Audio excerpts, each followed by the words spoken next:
মুআয ইবনে জাবাল রাদিয়াল্লাহু তাআলা আনহুকে আল্লাহ রাসূল সাল্লাল্লাহু আলাইহি ওয়াসাল্লাম একটা এলাকার ইমাম।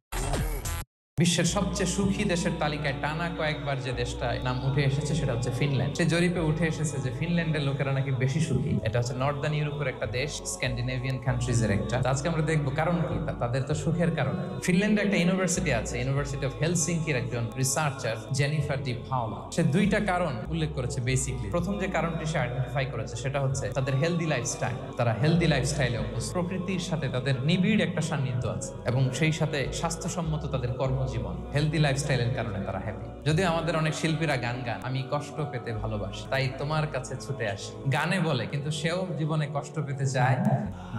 আমি খুঁজে দেখলাম এখন ফিনল্যান্ডের লোকেরা হেলদি লাইফস্টাইলের কথা বলে, যেটা বিষ্ণু ইসলাম ১৫০০ বছর আগেই আমাদেরকে জানিয়ে গিয়েছে। ঠিক কিনা বলেন? আপনি যদি বিষ্ণু ইসলামের বায়োগ্রাফি একটু চেক করেন, প্রকৃতির সাথে বিষ্ণু ইসলামের সম্পর্ক যে কতটা নিবিড় ছিল আপনি শুনলে অবাক হবেন। দেখবেন যে কতটা অর্গানিক লাইফ বিষ্ণু ইসলাম